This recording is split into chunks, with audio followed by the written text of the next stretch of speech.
Alright, everybody, welcome in. I was using my phone for a second before I even remotely got started. This is why I hate using a camera on my phone. Alright, now, I have an issue where, like, I'm using an app that's on my phone, and, it'll, like, being that it's on my phone, it'll disconnect from time to time, or I'll get it, like, when I reboot it back up to use it, the app tends to run ads because it's a free app. So yeah, like right now it's running a second ad, which normally doesn't happen.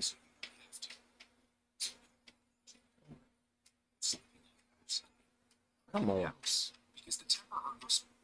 Like it'll sit there and run ads for no reason at all sometimes, and I just can't understand it. But anyway, let's get into some news for today. So let me pull some up here. Actually, real quick, let me see.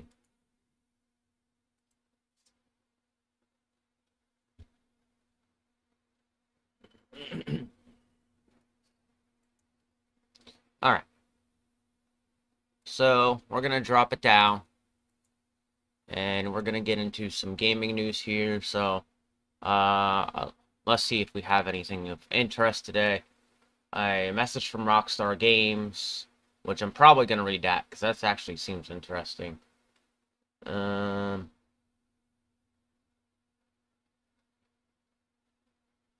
one about World of Warcraft. All right. So besides that, we got a lot of Call of Duty crap here. I'm at the point now where like I don't even want to see that. All right. So a message from Rockstar Games. Boy, that's a all right. I was gonna say that's a message. All right, a message from Rockstar Games.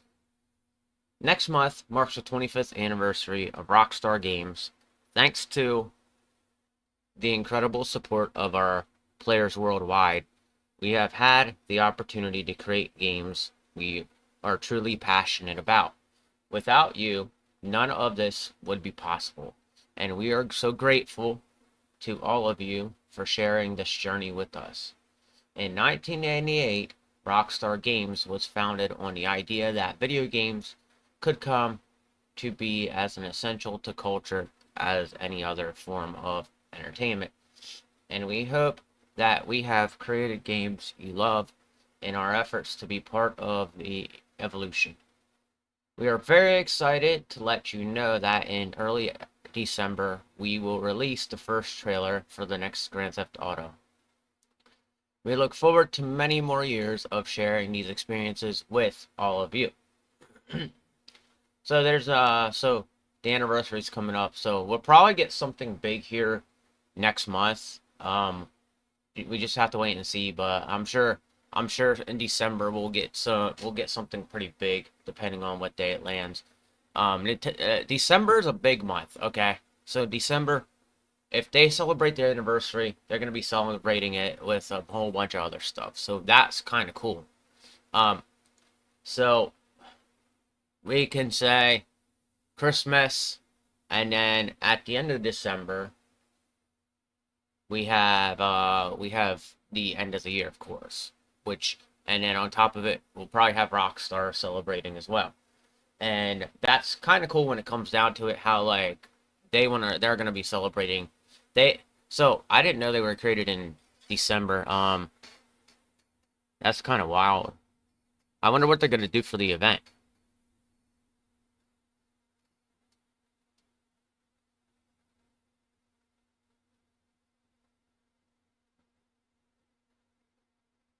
Oh, okay. So they're releasing the first. Okay, this is cool. I'm gonna go share this off actually. Well,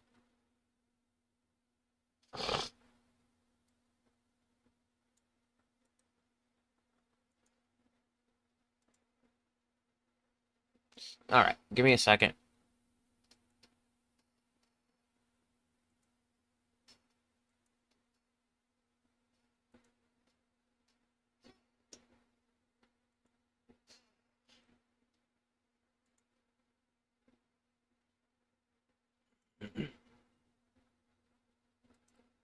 Alright, so, we move on to the next story.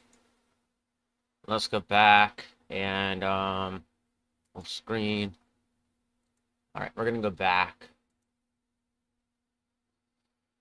Alright, so, I'm not gonna read that about the World of Warcraft. Xbox Game Pass update adds helpful new feature.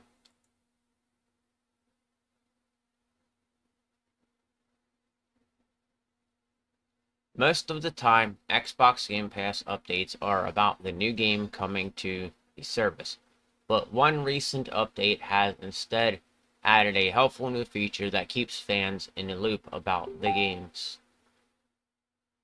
What's going on? Hold on, let me see what's going on, because people are being weird today.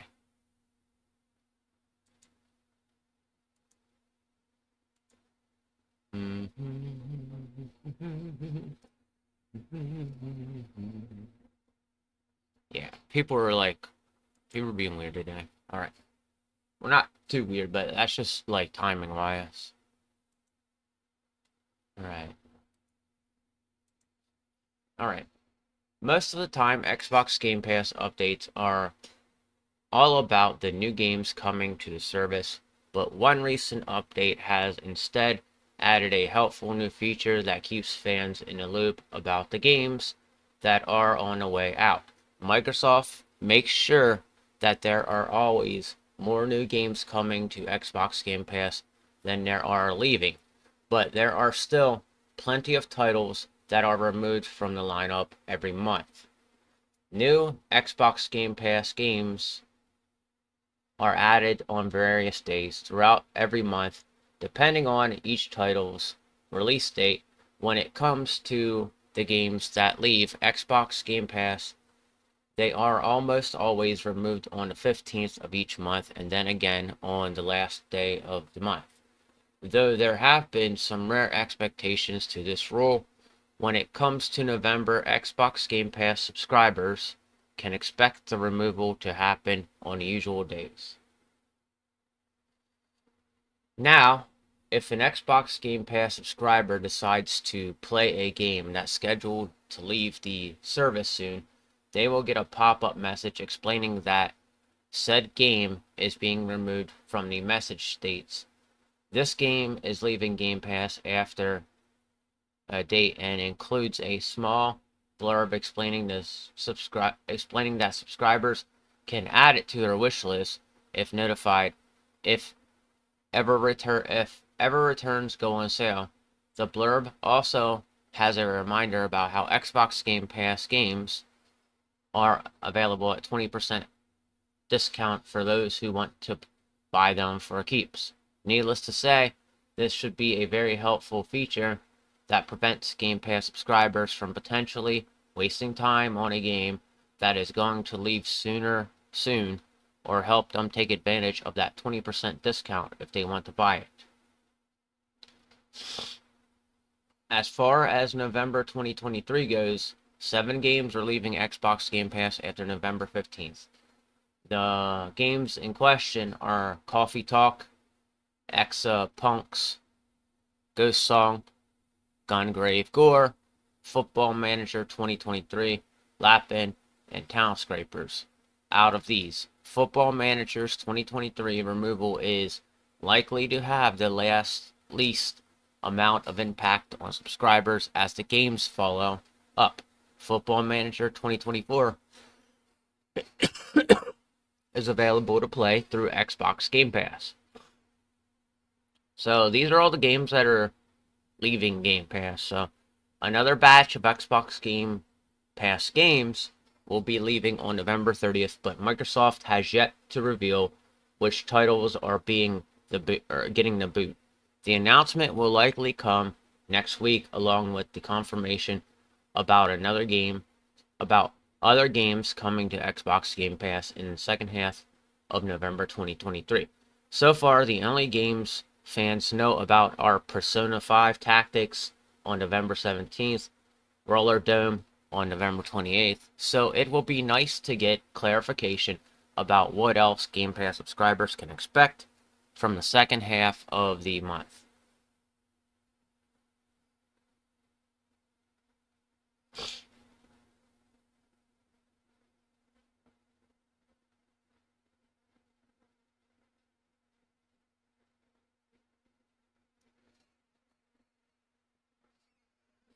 All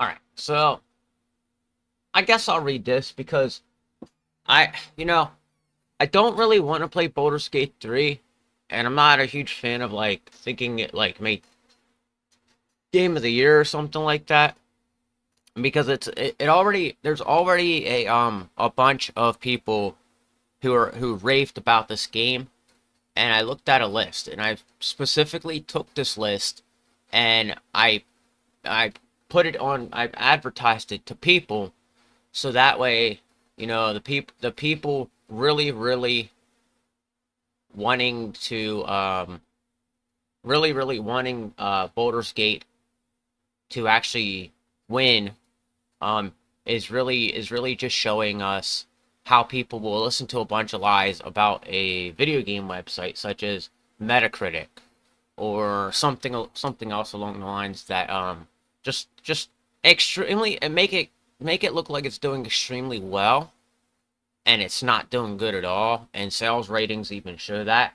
And that's why I pull sales up for these things sometimes, because people want to believe that Baldur's Gate 3 is going to be a game of the year. And it's going to be one of the biggest lies if I see this end up in the game of the year sector of things, because I don't really think this deserves to be game of the year.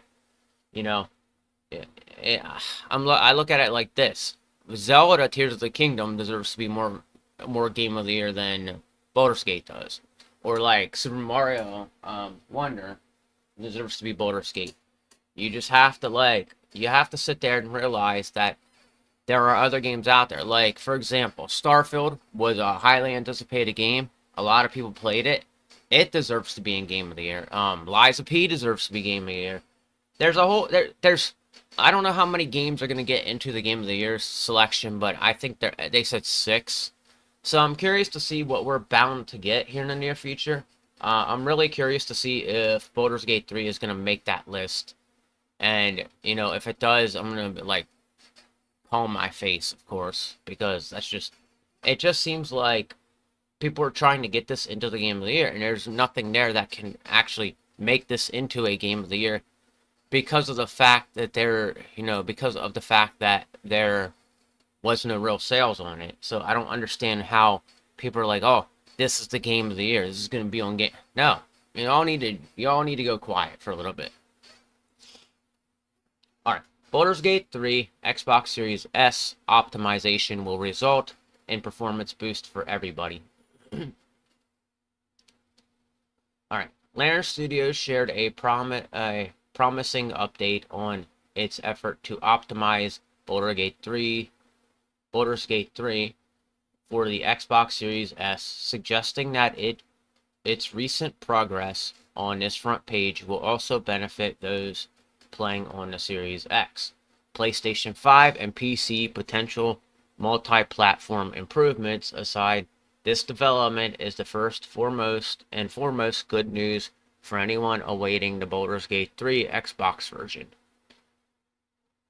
First released on PC on August 3rd, Baldur's Gate 3 made its way to the PS5 on September 6th. Larian initially intended to push the Xbox version of the game into 2024 after bearing witness to the RPG's immense success. Microsoft found a way to fast-track the port. Specifically, the tech giant waived the feature parity requirements for the Series S version, as Larian struggled to make its split-screen multiplayer mode playable on the weaker of the company's 2 current-gen consoles. As a result, Baldur's Gate 3 is still coming to Xbox in 2023 without split-screen multiplayer on Series S. Larian CEO Sween Vinnick has now shared an update on the company's efforts to further optimize its hit game for Xbox Series S, taking to X, formerly Twitter. The official shared 2 benchmark screenshots that he described as a nice present from our engineers. The images themselves reveal that Larian recently made some massive inroads and in reducing the memory of requirements of Baldur's Gate 3 on Xbox Series S. Specifically, the latest build of the game apparently uses 10% less RAM and around 35% less VRAM. Baldur's Gate 3 no longer needs the slower memory in Xbox Series S. Overall, it would appear that the studio managed to bring the Series S version of Baldur's Gate 3 from using approximately 8.7 gigabytes of memory around 6.9 gigabytes for reference, while the console has 10 GB GDDR6 memory, which, unlike in PC, function as both RAM and VRAM. Only 80% of that space comes with a faster 128-bit bus. The remaining 2 gigabytes use a 32-bit bus, which is 4 times slower and only allows read speeds up to 56 gigabytes, reducing the memory requirements of the Xbox version of the Baldur's Gate 3 below 8 gigabytes, should hence deliver a huge boost in gaming performance on the Series S. That's great. That's great. That's really, really cool, actually. The fact that it's going to give a boost in probably the graphics department, the frame rate department. That's great to hear. Anybody playing this on the Xbox, which if I was playing it on the Xbox, I'd be feeling pretty happy about this.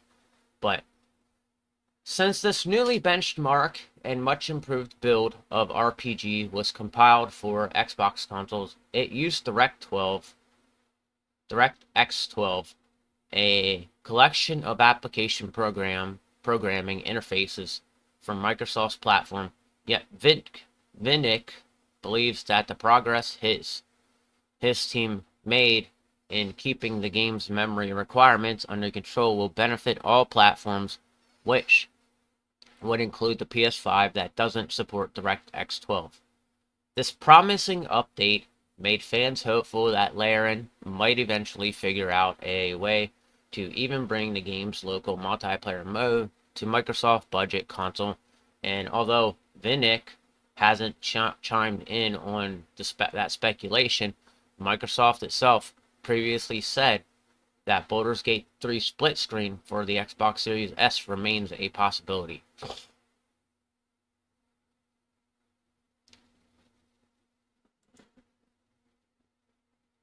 Hold on a second.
Alright, so let's get back to that. That's great news, actually. Like, that's good to hear. So anybody that's getting an Xbox is getting the top optimization to the Xbox Series S for the game. Very, very cool.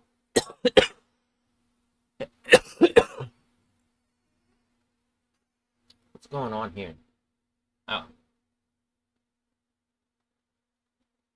I have to check that out then. Alrighty. Google offered Epic a massive amount of money to bring Fortnite to the Play Store. This don't make sense. This doesn't make sense at all. Actually, no, it was Apple that did that. Apple was the one pushing them away. Alright, so let's take a look at this. Google offered Epic a massive amount of money to bring Fortnite to the Play Store, okay?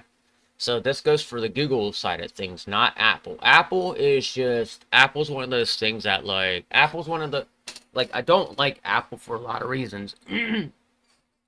And my problem with Apple is it's very like biased towards like people who are less unfortunate in life. Like people who can't they're very biased towards people who can't afford like high price, high end items. There's like it's like, you know, it's just kind of like weird that we have a phone company that's still charging a lot of money for phones that are just, you know,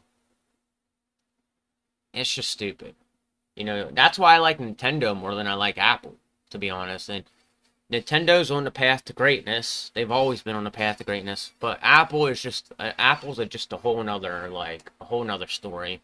And I don't like Apple, and that's why like you'll never see me buy another Apple product ever again, solely for the reason they they screw over smaller people. And what I mean by that is like they don't so this was a free app, okay? Fortnite was a free app that went into the Apple store. And when you sit there and you look at it, it's just very, very, they're very, very narcissistic when it comes down to it. And what I mean by that is when you look at statistically, when you look at it from a standing standpoint, a back standpoint, you see a lot of this thing where Apple was trying to screw over Fortnite the whole entire time. And what gets me is the story later on came out about how Apple, they took Apple to court intentionally, and they spent a bunch of money and they lost a bunch of money, and now they're going to regain a bunch of money. Like, I'm just totally confused about this. But hey, spend that $3 million, give that to me. I'll take the $3 million. Google offered Epic Games 147 million to bring Fortnite to the Play Store. This existence of the third of that eye-watering proposal is the latest revelation stemming from the Epic antitrust lawsuit against Google that is currently undergoing trial. Following years of preparation, Epic and Google started facing off in court on November 6th. The litigation stems from Epic's August 2020 decision to update the Android version of Fortnite with an in-app purchase. The circumvented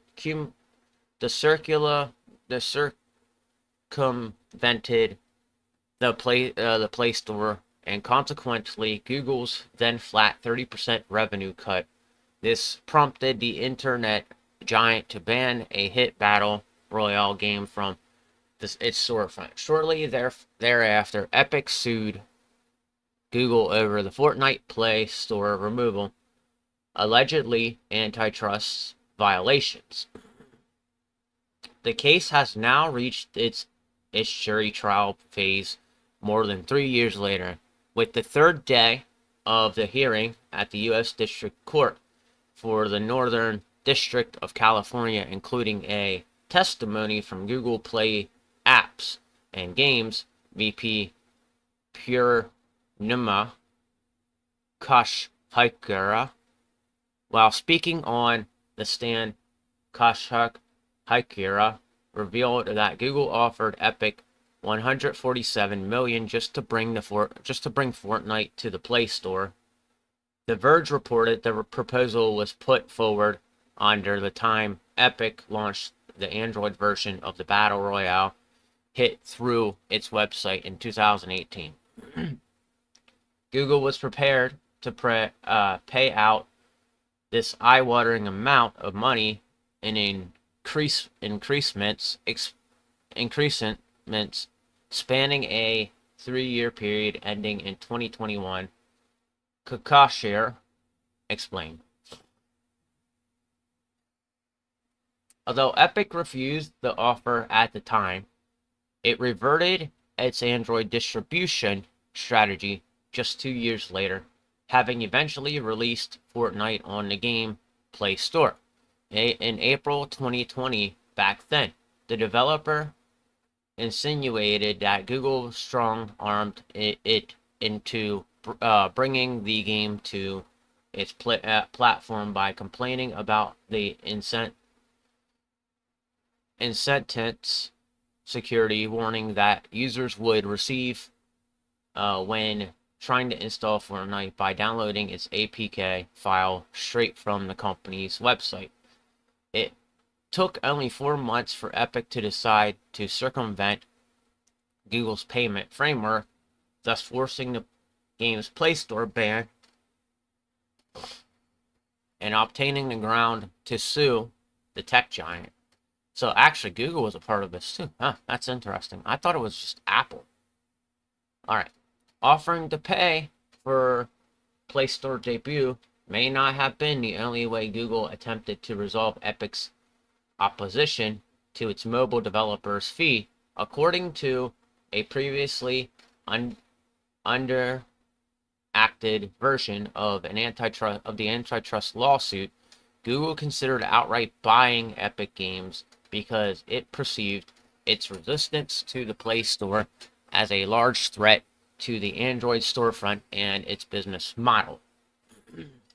The Fortnite maker previously filed a similar lawsuit against Apple, which it lost on 9 out of 10 counts following an appeal verdict in April 2023. The sole perversion that it managed to win yielded an injunction against Apple that stopped it from preventing app developers from collecting customer info and redirecting users to external websites to complete app purchases.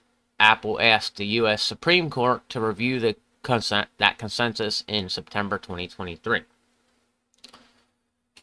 So that's kind of like interesting to see that they're gonna give them a bunch of money. All right.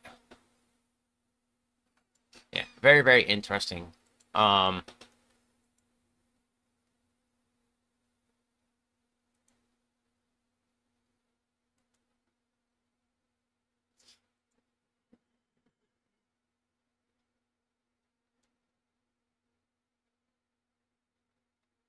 Oh, that's kind of cool.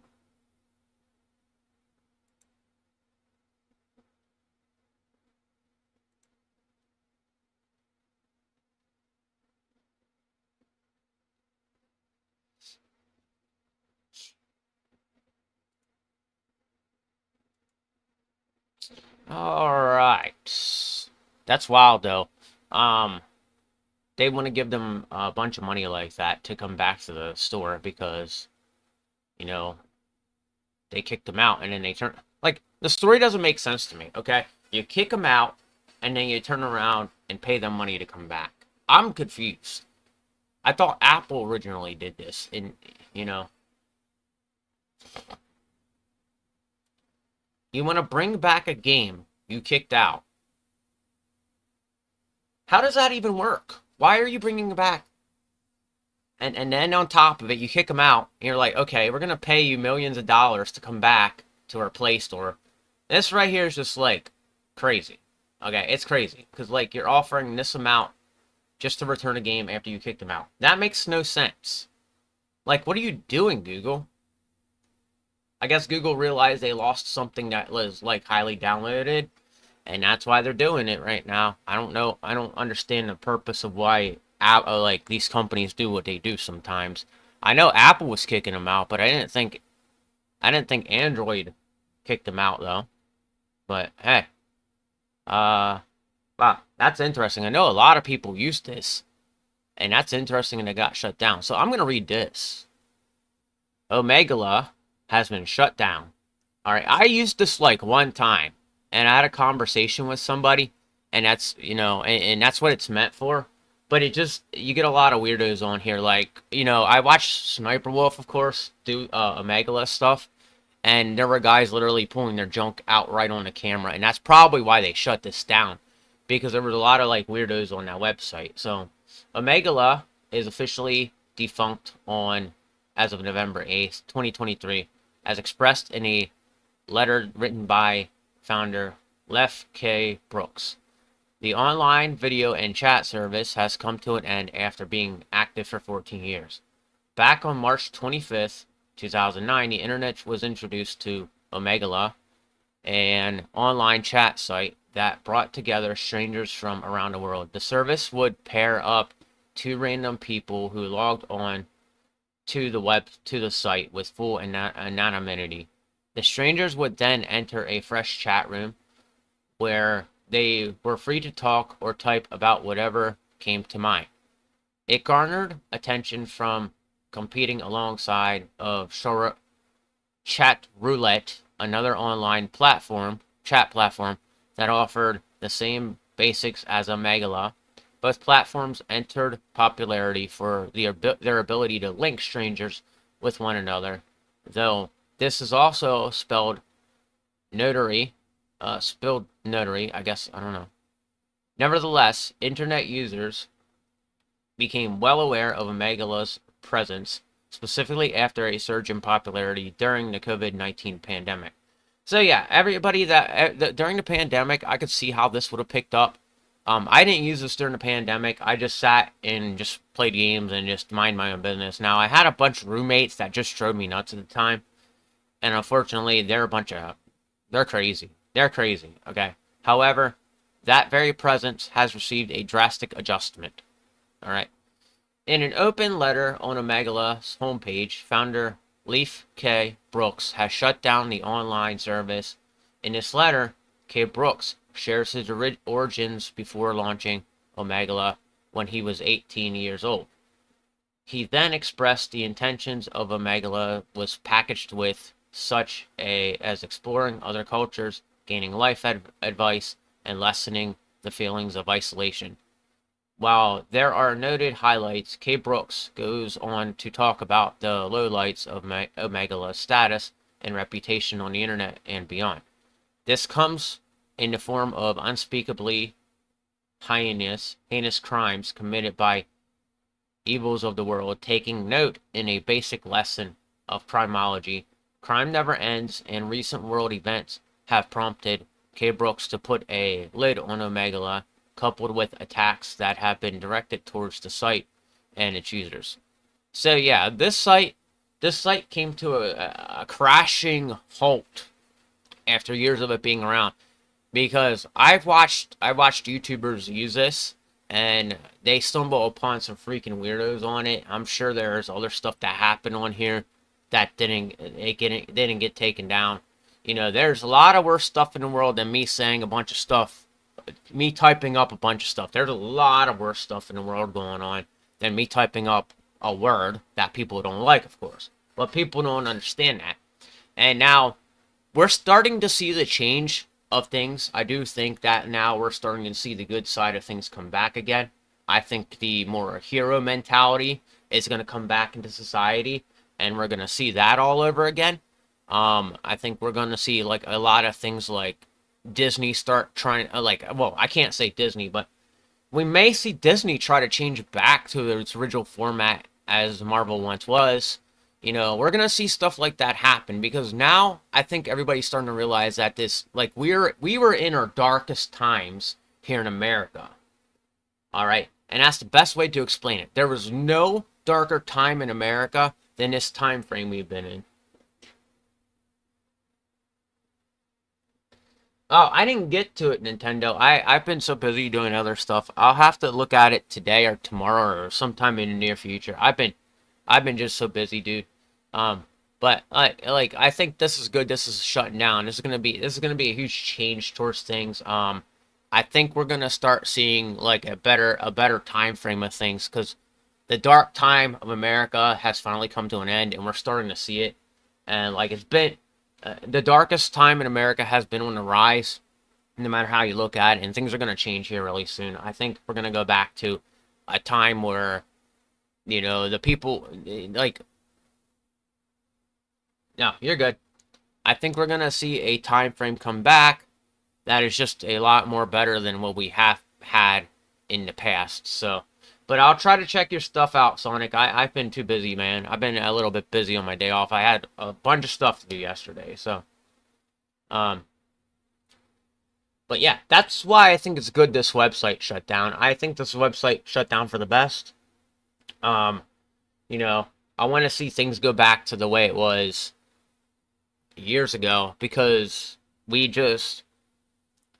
been seeing America go down a really dark path, and that whole like anti-hero mentality, we're gonna probably see that go away. I have a feeling we're probably gonna see uh darker times go away and good times come back.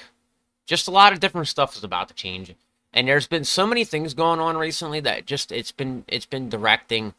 We've been directed to see like good things happen. So this ending was probably for a good note. I've been doing a lot of prayer, and I know a lot of people have been praying, and maybe that's what's going on right now. We're just seeing like the darkness being rid of the world, and we're gonna see things go back and change to the way they were like years ago, before all the stuff happened. You know, like, I don't know. It's just been like I've been holding on to wait for good things to happen, and we're seeing good things happen.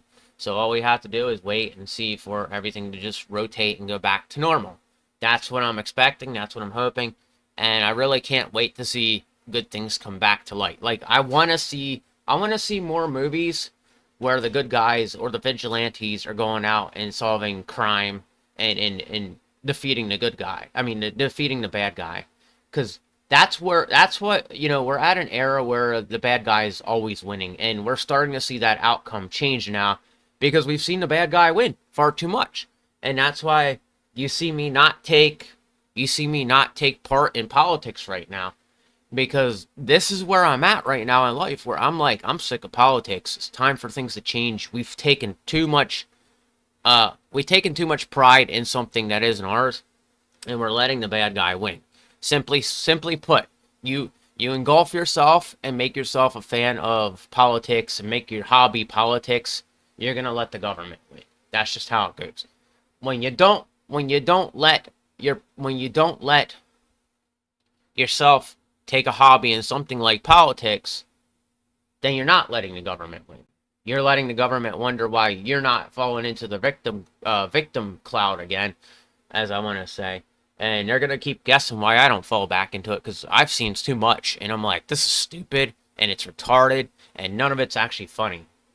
And that's why I'm saying that we need to stop acknowledging politics, and we really, really need to start focusing our energy on other things, better, more important things, instead of things going on in other countries. Things going on. We need to focus our energy and time on giving money to other countries and things like that. Let's go back to being America, the strong arm of the world, the muscle-bound arm of the world.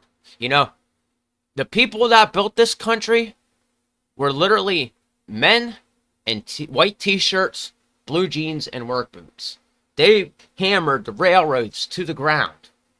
And we've let that go away because we decided, okay, we're going to try to hang out with the bigwigs and see how this goes. And now that we've hung out with the bigwigs, some of us are just absolutely tired. And we're tired of seeing our money go to things and people that we're just sick of. Okay, we're just sick of it. Like last night, I had a discussion where there was this lady from outside the country, and this was no lie. I had this discussion through Facebook, but she was sitting there trying to ask me for money. I was like, look, lady, you came into this country. You're probably from Ukraine or Russia. We sent you a bunch of money your way. The least you could do is marry an American man. The least you could do is give an American man a family. Instead of sitting there asking for money, how about you give money back to me? Because you owe me from your foreign country getting all of our fucking money.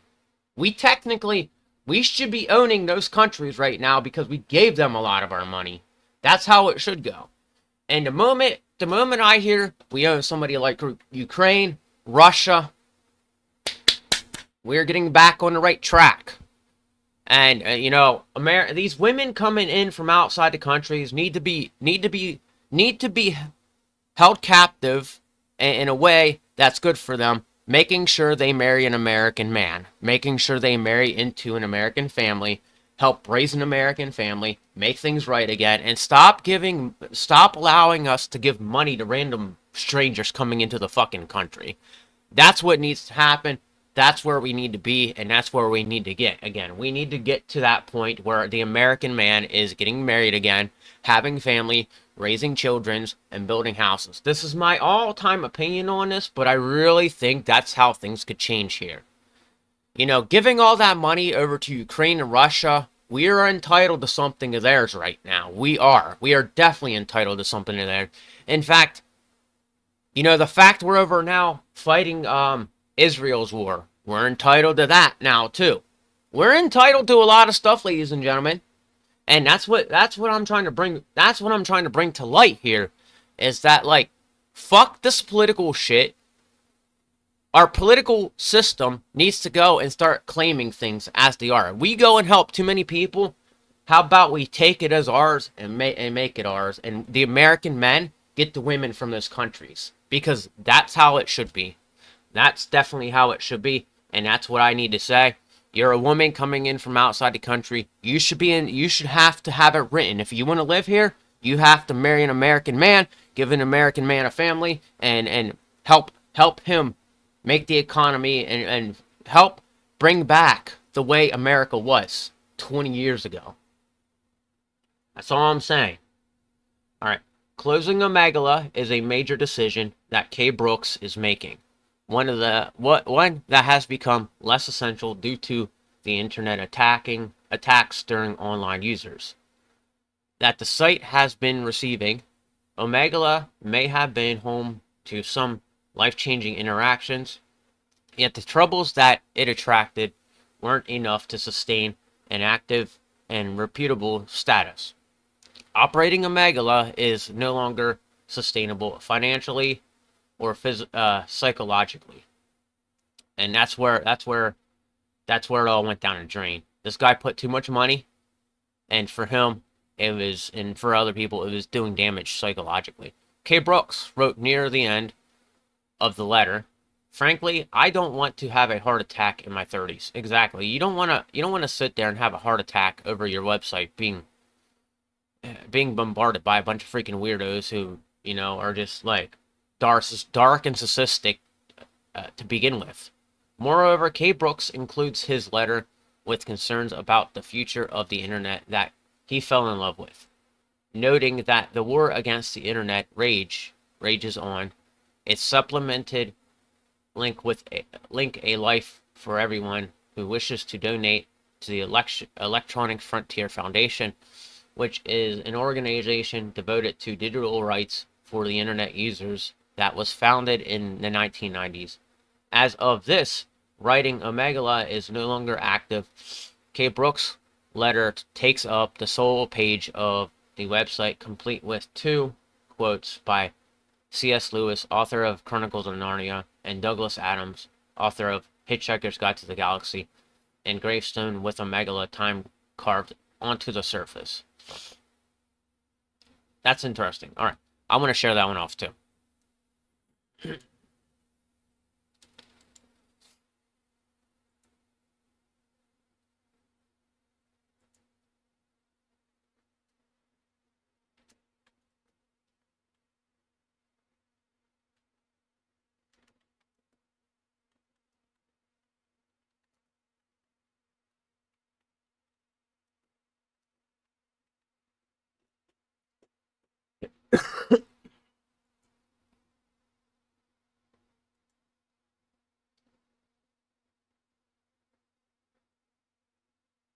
All right, back to the news.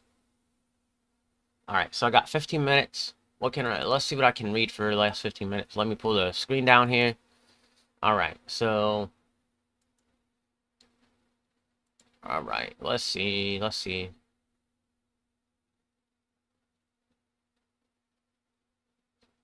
Is that how easy it is? You give a guy a picture of a bunch of women, and he's like, "I'm gonna marry this one." I don't know. This one looks pretty good, Leah, and Haley looks pretty good. I don't know, maybe Penny. You know, women with at least normal color hair look decent to me. I don't want her because she's probably a blue-haired woke mob person, and she's probably one of those like LGBTQ people. And I don't know about her, but she looks like she could be LGBTQ also. These 3 out of the picture. These three here, they can stay. Or like she looks like she's some spiritual, like, oh no, she's spiritual, new age spirituality, the mistake America made by making that into a religion, and she's like an LGBTQ advocate. Like anything in these colors right here, they're LGBTQ advocates. All right, so here we go. I heard about this yesterday. It's very cool to see. It's pretty much a successor to the Steam Deck, and the cool part about it is they're making it into an OLED screen, which is like even greater than what it already is. So I'm expecting to see great things out of this. Give us if you're gonna give us, sorry, if you're gonna give us this really cool Steam Deck stuff, I suggest making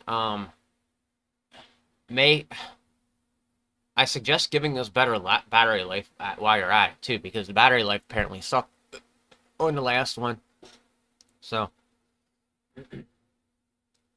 the dust has barely settled on the reveal of the latest Steam Deck revision, and Valve is barely being asked to comment on a proper successor to the popular handheld gaming PC. Valve just announced the Steam Deck OLED, but gamers are already looking to the future of the PC portable gaming platform.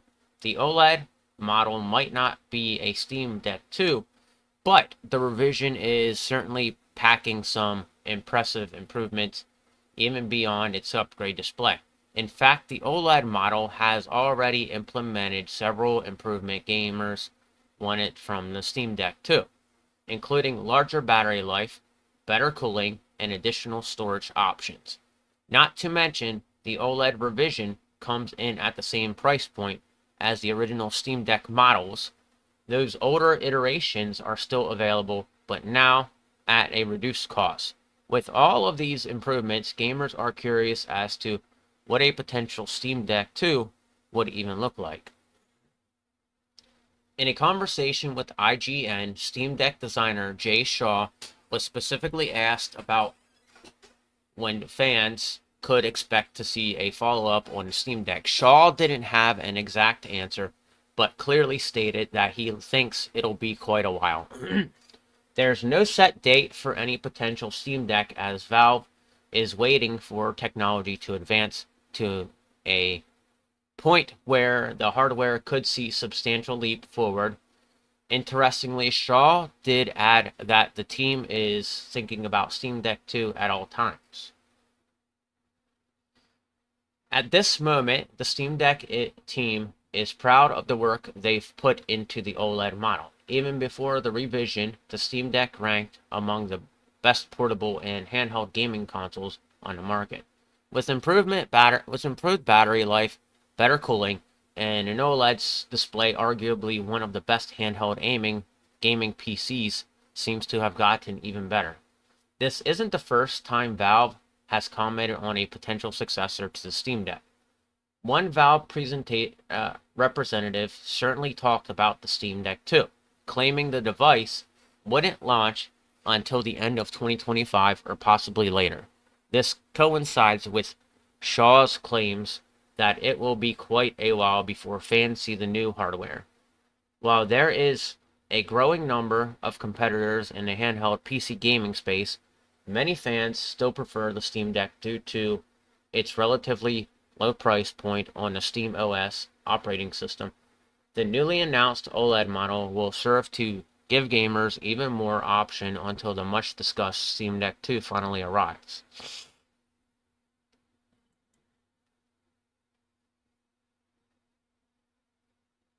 So, 10 minutes yet. Alright, so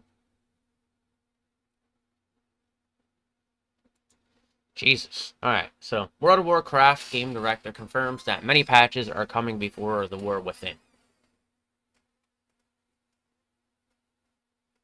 World of Warcraft game director Ion Hazakasta confirmed that there were still 3 content updates planned for Dragonflight leading up to the War Within, with roughly 8 weeks planned between each patch. World of Warcraft players have a solid guess as to when the next expansion will be released. During BlizzCon, World of Warcraft revealed the next 3 expansions: the War Within, Midnight, and The Last Titan. However, World of Warcraft was certain to clarify that, in spite of the exciting future ahead of Dragonflight, still had plenty of story to tell, including patch 10.2, Guardian of the Dream, which was released a few days after the convention ended. Hezekiah recently revealed more details about Dragonflight future in an interview with Forbes about World of Warcraft. He claims World of Warcraft intended to continue its Dragonflight patch cadence moving forward, that the fans could expect a new update roughly 8 weeks. Holiday notwithstanding, what's more, World of Warcraft players can expect 3 more content updates in Dragonflight, containing new story updates, world events, features, and revamped raiding reminiscent of the Fate raids in Shadowlands. With this intended 8-week gap update patches in mind, players can get a rough idea when these updates and World of Warcraft within itself might be scheduled for release next year. These release dates are purely speculative based on World of Warcraft previous release cadence and Hezekiah words. It is entirely possible other factors such as Final Fantasy XIV upcoming Dawn Trail expansion, slated for next summer as well, could push release dates forward or backwards by weeks or even months. That said, the schedule would make a lot of sense with the World of Warcraft has said recently Dragonflight launches in late November 2022, so July release would put a 20-month update the expansion rather than the typical 2-year period and it in other MMOs usually shoot for.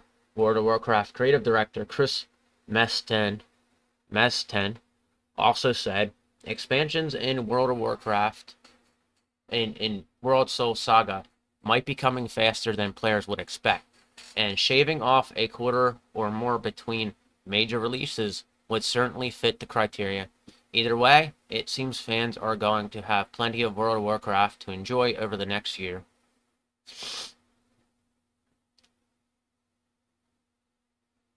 Alright, so one more.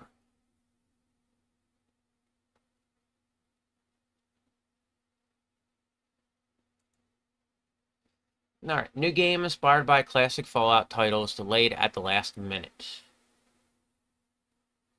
Fortunately, the isometric indie CRPG Broken Roads was delayed shortly before its launch. The Fallout-inspired game was set to release on November 13th, 2023. Due to a last-minute delay, it's now expected to be released in early 2024.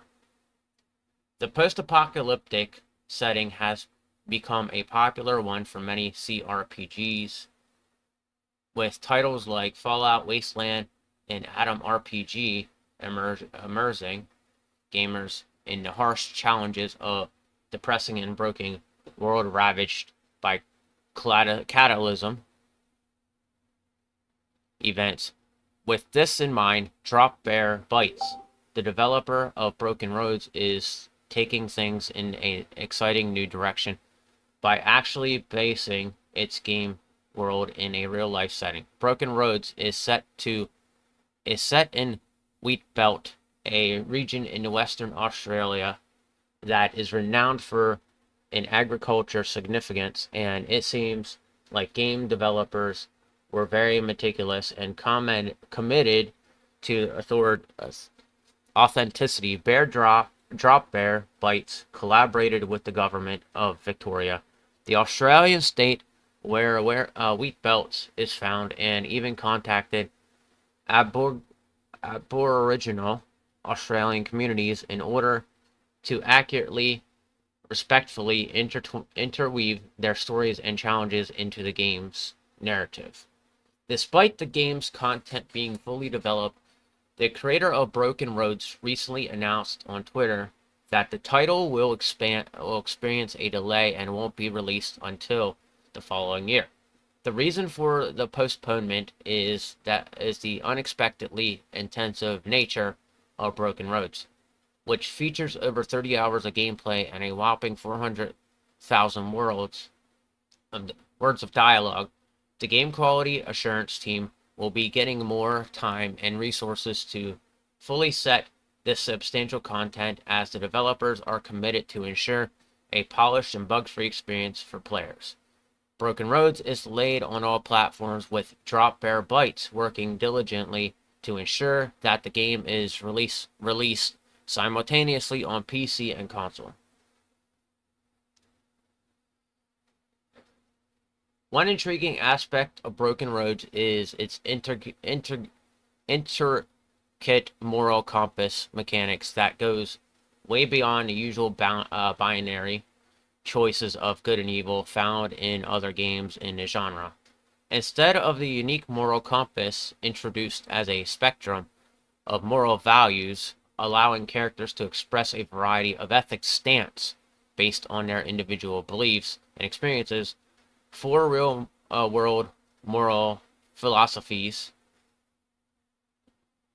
utilitarian, humanists, Malakavi, and nihilist, are used to shape the playable character's worldview, allowing them to unlock specific dialogue options or even gameplay-changing traits. So that's interesting.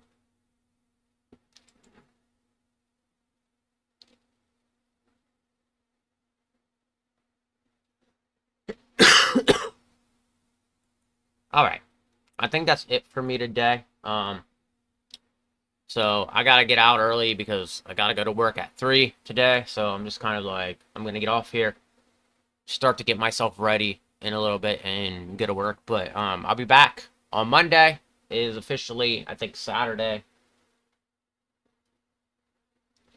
Yeah, well, no, not Saturday. It's Friday. So I'll be seeing you guys Monday. I'll be putting some videos up over the weekend. Yeah, be good, guys. Take it easy and, have a good holiday weekend, I guess. And I'll be seeing you on Monday. So I'll be back then. I don't have much to talk about, but I'm signing off right now because I got some things I gotta do. So take it easy.